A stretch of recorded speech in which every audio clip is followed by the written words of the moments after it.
Coordinating Committee on Disturbance-Free Educational Zone demand gi member ama oiriba Private Schools Development Council PSDC gi liching makhada Maheiroising singda Aki Akhang Yakai Tingaiba Yaodana Leirik Tamhallu Haina ngasi Thoubal District ki Yairipokta leiba Memorial Model Academy gi School gi Maheiroising amadi Oza singna Yairipok Kaithel gi akoibada khongchat chatuna khongjang changsinkhre wakat khongchat aduda khutlai paiba singna Maheiroising singda puba thangba ngamloidaba sel gi demand tawbiganu education ga mari leinaba thabak thoram singda senja thumja nepotism favoritism tawbiganu chahi amada class tawbagi numit Chaniga kundagi hanthaba yade haiba law lengakna semgadabani education sector da politicalization tawbiganu education zone singda ayet apan yekhai thingaiba yaudaba disturbance free educational zone oihanbiu haiba banner sing paikhibaga loinana no undue pressure on educational institutions make education disturbance free make education free zone no mental harassment to teachers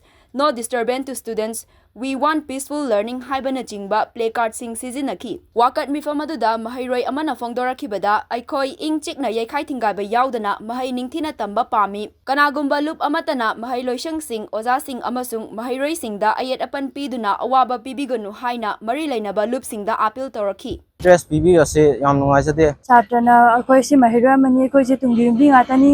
aikoina lai tamba matamda maikai kyadagi lakliba ai apa myam jam ta pizza ningde lakliba sina aikoina tawgadaba pakhakadaba thabak kayam zu amata pakhapa phangjatre maramasina aikoina protest si tawjagani